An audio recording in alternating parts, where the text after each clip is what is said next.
సింహాచలంలో ముక్కోటి ఏకాదశి సందర్భంగా వైకుంఠ ఉత్తర ద్వార దర్శనం ద్వారా అప్పన్న స్వామిని దర్శించుకుంటున్నారు భక్తులు. ఉదయం 5:30 నుంచి ఉత్తర ద్వార దర్శనంలో స్వామివారిని దర్శించుకుంటున్నారు.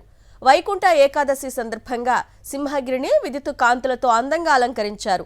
వైకుంఠ ఏకాదశి రోజున ఉత్తర ద్వారం గుండా స్వామివారిని దర్శనం చేసుకోవటం అత్యంత పుణ్యఫలమని, సమస్త పాపాలు నశించి మోక్షం లభిస్తుందని భక్తుల నమ్మకం. భక్తుల రద్దీకి అనుగుణంగా ఏర్పాట్లు చేశారు కమాండ్ కంట్రోల్ రూమ్ అధికారులు.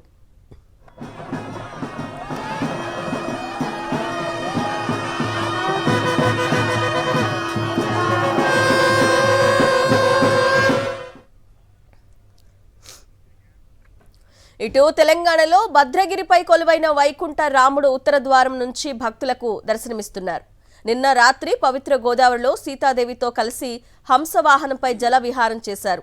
భద్రాద్రి కొత్తగూడెం జిల్లా భద్రాచలంలోని శ్రీ సీతారామచంద్ర స్వామి ఆలయంలో జరుగుతున్న వైకుంఠ ఏకాదశి ప్రయుక్త అధ్యయనోత్సవాల్లో భాగంగా సోమవారం ప్లవోత్సవం వైభవోపేతంగా నిర్వహించారు. ఉదయం సుప్రభాత సేవతో ప్రారంభించిన తిరుప్పావై సేవాకాలం, మూలవర్లకు అభిషేకం, వేద పారాయణం, ప్రబంధ పాసుర అనుసంధానం, తిరుమంగై ఆళ్వార్ పరమ పదనోత్సవాలు రామయ్య సన్నిధిలో జరిపించారు. మధ్యాహ్నం ఆలయ ప్రాంగణంలో దర్బార్ సేవ నిర్వహించాక పల్లకిలో ఆసీనుడైన సీతా సమేత రామయ్యను మేళ తాళాల నడుమ గోదావరి తీరానికి తీసుకెళ్లారు. అక్కడ హంసాకృతిలో అలంకరించినటువంటి పడవలో సీతారాములను వేంచేపు చేశారు.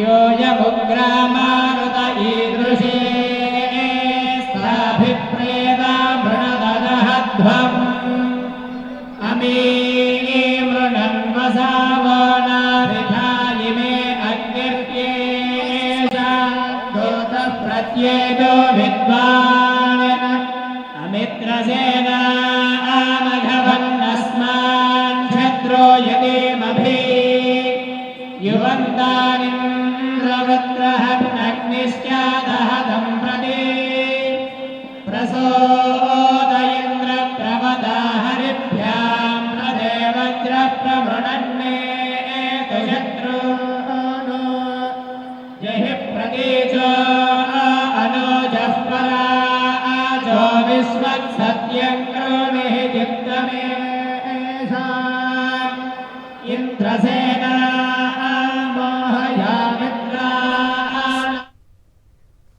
ఏలూరు జిల్లా ద్వారకా తిరుమలలో ముక్కోటి ఏకాదశి పూజలు వైభవంగా జరుగుతున్నాయి. స్వామివారిని ఉత్తర ద్వారం గుండా భక్తులు దర్శించుకుంటున్నారు. భారీగా తరలివచ్చిన భక్తులతో ప్రత్యేక దర్శనం క్యూ లైన్స్ మొత్తం నిండిపోయాయి. వీఐపీలు, వృద్ధులతో పాటు గోవింద స్వాములకు ప్రత్యేక ఏర్పాట్లు చేశారు. సుమారు 50,000 మంది భక్తులు ఉత్తర ద్వార దర్శనానికి వస్తారని అధికారులు అంచనా వేస్తున్నారు.